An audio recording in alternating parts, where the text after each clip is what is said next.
Bom, vamos conversar com o nosso comentarista de política, o Reinaldo Azevedo. Reinaldo, aposto que ontem à noite você estava fazendo a mesma coisa que eu e Boris Casoy, assistindo a entrevista do juiz Sérgio Moro para o programa Roda Viva da TV Cultura. O que você achou, Reinaldo?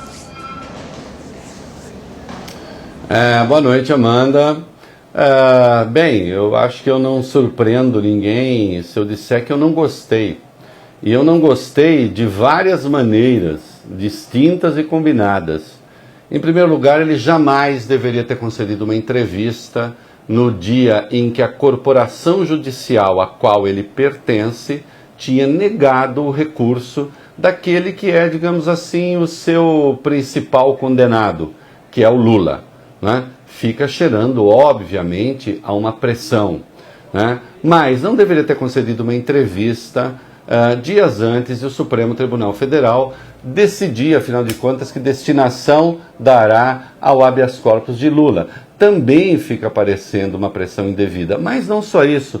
O juiz Sérgio Moro se comportou como ombudsman, deixe-me ver, da imprensa, porque ele também sobrou ali uma criticazinha à imprensa, do sistema judicial como um todo, do STF, do Congresso, de tudo. Se pedisse para o juiz Sérgio Moro dar opiniões sobre espinhela caída e unha encravada, ele teria dado também. Eu fico aqui me perguntando, Amanda, em que país do mundo, em que democracia do mundo, um juiz faria isso? E eu respondo, sem medo de errar, em absolutamente nenhuma.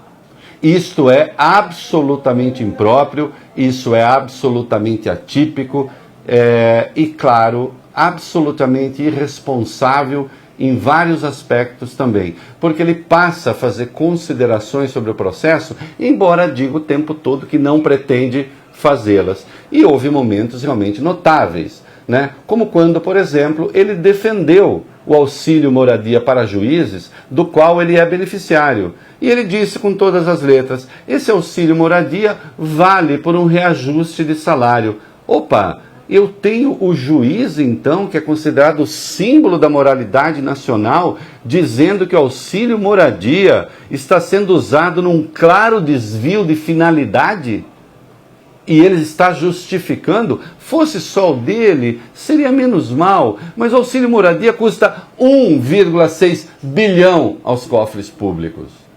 Não é? Então é um despropósito. E também gostei muito pouco da resposta que ele deu quando indagado sobre o senhor Rodrigo Tacla Duran, que é um doleiro, advogado ligado ao Odebrecht, que está na Espanha, porque ele tem dupla cidadania e não vem ao Brasil.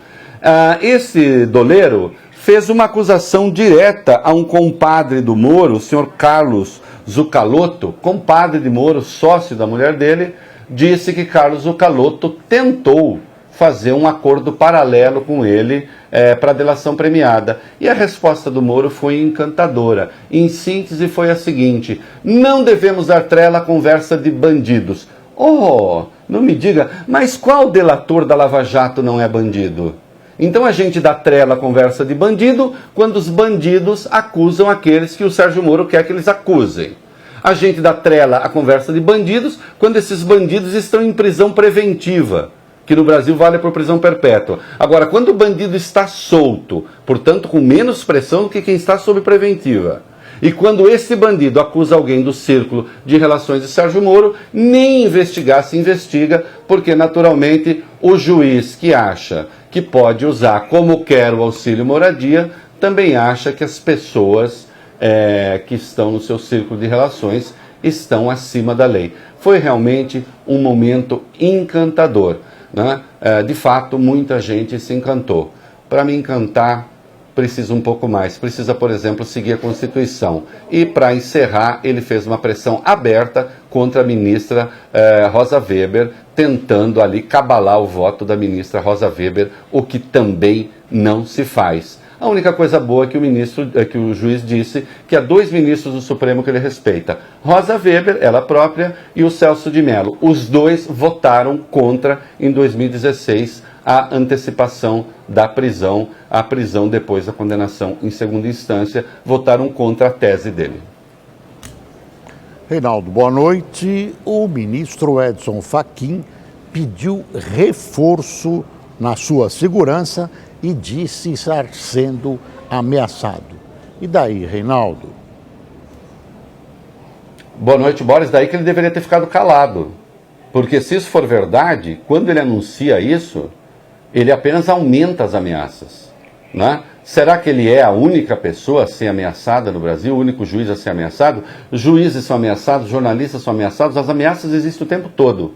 Quando ele faz esse tipo de declaração, o que ele faz é incentivar vagabundos da internet a começar com essa história. Mas, como ele está numa cruzada aí contra o PT e tal, fica parecendo que necessariamente ameaça parte de grupos petistas. Isso num momento em que está tendo confronto de rua. Vem cá, o outro lado não pode fazer ameaça também para tentar jogar responsabilidade nos adversários? É por isso que juízes não podem fazer isso. Nessas horas, pede o reforço, mas fica calado. E por falar em juiz, para encerrar, porque estão me pedindo para encerrar aqui faz tempo, eu já vou encerrar, eu quero mandar aqui o meu recado para o juiz, para o desembargador Antônio Souza Prudente, do TRF1. Ele disse que está com vergonha de ser juiz no Brasil, ser desembargador por causa da decisão do STF. Doutor, está com vergonhinha? Renuncie. Cai fora. Eu, se tivesse vergonha de ter qualquer um dos meus 4 empregos, eu cairia fora, né? Renuncie. Mas o senhor não vai fazer, sabe por quê? Porque vida de desembargador no Brasil é muito boa, né? Com vergonha ou sem vergonha. É isso aí. Obrigada, Reinaldo. Boa noite. Até amanhã.